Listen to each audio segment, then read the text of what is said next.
What's going on, champs and champettes? It's FireMonkey here, and can we just spend a minute to talk about printers? I don't mean 3D printers, because let me tell you, I've set up a 3D printer multiple times before, and those are easy to work with. Those are super simple, understandable. You can get them set up, shabang, bada bing, bada boop. You can do whatever you want with a 3D printer without that much issue. However, where the issue comes into play here is the old 2D printers. The print image onto a piece of paper, so it goes from your computer, this electronic device, over to the physical realm that you can hold in your hand. That is exactly what we're talking about today, and I just want to mention, it is insanely complicated, okay? That's my main issue here. Why is setting up a 2D printer insanely complicated? And I love that I can just call it a 2D printer at this point. Because to give you guys a little bit of context, the whole entire reason why I'm rambling about this, basically my dad, is selling something. He's like, hey, you have a printer, right? Can't you print out this label for me? This shipping label so I can get it shipped off, make some money. And I'm like, all right, yeah, I'll print it out for you. No worries. Don't worry about it.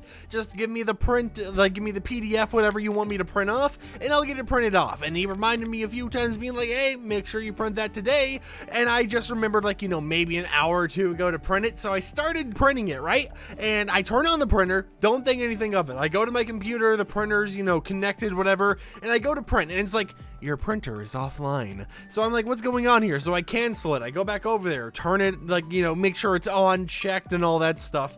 And then I go back to the computer. I'm like, okay, maybe you just needed to boot up a little bit. So, I press the print button. Your printer is offline. So now I'm like, okay, well, this is kind of interesting because the printer's obviously not offline. It's on right now. I can see the buttons of it. And I decide, what, maybe it's just an issue with my computer. So I take this PDF file, I DM it to myself over on Discord, I download it from my PC over to my phone, and then I open it up on my phone and I try printing it off from my phone, and I can't find the printer. So I'm sitting there, I'm now like, what is going on? I just want to print the piece of paper off. I just want to print it off so my dad can make some nice little dosh, some nice little money for the road. And I was like, okay, you know what? Let me just try restarting the printer. I tried this a few times. No luck, right? It doesn't want to connect to my computer. It doesn't want to be found on the internet or anything. And then I noticed when I was checking my Wi-Fi connections that there was a new password protected Wi-Fi, which was the name of my printer. And I'm sitting there like, what?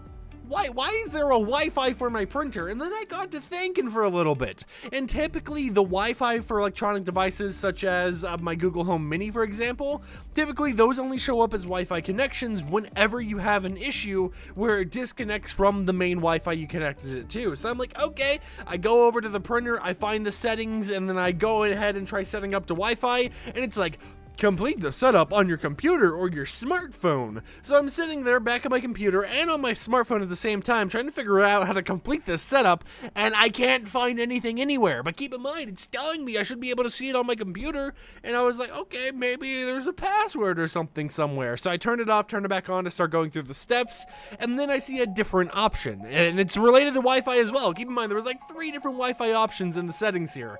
I click on it, and then in the settings, it's like, do you want to manually connect? I'm like, yes, I'll just manually connect some Wi-Fi connection out there. And it shows me all my Wi-Fis. It shows the one for my room, so I'm like, connect to that one. And here is where my next gripe with this 2D printer comes into play. Now, keep in mind, this definitely is an old printer, but it's one of the newer old printers, if you know what I mean. It's not one of the ones where it's like, oh, this is from the 1980s. It's a typewriter. No, it's nothing like that. It's definitely more of a modern one, but it's still definitely old. And once I had selected my Wi-Fi, I gone through all that struggle, all the stress of setting it up. I find the Wi-Fi, I select it, and I have to enter my password. Now, this is fun. You would think entering a password for your Wi-Fi would be pretty easy, right? No, because you don't have any instructions to tell you how to properly type something in, and the back button requires you to literally go back to the character before it and then press the back button to delete a character if you made a typo. So I sat there for 3 minutes, maybe even longer, trying to figure out how to fix a typo because I couldn't delete it normally. And I finally managed to get all the buttons figured out. I found out that you have to push the button 2 times in order to go to numbers. You have to push the button 1 more time to go to capital capital letters. You have to push the button another time to go to lowercase letters.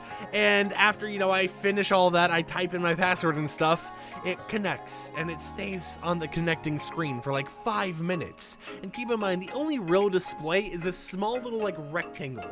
This small rectangle that just has text on it. And it's stuck there, and it's just trying to connect, and then I hear beep beep! So I'm like, oh, is it finally connected? I look up, I grab my phone, put the flashlight down on it so I can actually see what it says, and it's like, an error has occurred. The password did not work. Please try again. So I'm like, okay, the password didn't work, so I delete everything I just struggled on putting in there, and I re-put in the password. I might have changed like one letter to be lowercase instead of capital. I don't even know. 5 more minutes goes by, and it's connected. It's perfectly fine. However, the second time, right, the one where it properly connected to the Wi-Fi, it did not make a noise at all. So I'm sitting there, I'm just chilling on my phone, waiting for it to beep at me so I can check to make sure it's the correct Wi-Fi, and it never was even going to beep at me in the first place. It only wanted to beep at me because it thought I was stupid earlier. And after I get all that set up, I go to my computer, I go to the same PDF file, I press print, I add the printer, it shows up on the Wi-Fi, everything's good. But the thing is, I never disconnected it from the Wi-Fi in the first place the last time I used it to help my dad print out something before. Why is it all of a sudden not showing up on the Wi-Fi like a month later? I don't understand. It's confusing, and I just wanted to rant about it. So yeah, I just want to know, why is it that all the 2D printers out there, or at least all the ones you ever see in public, are always like these old, majestic devices that just hate their humans? They always just change the slightest thing to make a human spend more time trying to figure out what's wrong with the printer and fixing it than it is to just print something online. And it made for easy content today. I gotta ramble on about a printer for like 7 minutes, so I guess this worked out. But on the other side, 3D printers, mwah, I love me a good old 3D printer. Those things, modern, the only real thing you have to really worry about is having a USB with your little model or whatever on it that you plug into the printer and then you print it off. I've never really had this many issues with a 3D printer, so I'm just saying, to 2D printer manufacturers out there, you gotta learn from your 3D printer brothers, because they know what's up. They know what they're doing. Anyways, with that said, my name's FireMonkey, and I'll catch you champs and champettes tomorrow with another The Binding of Isaac episode. Peace out.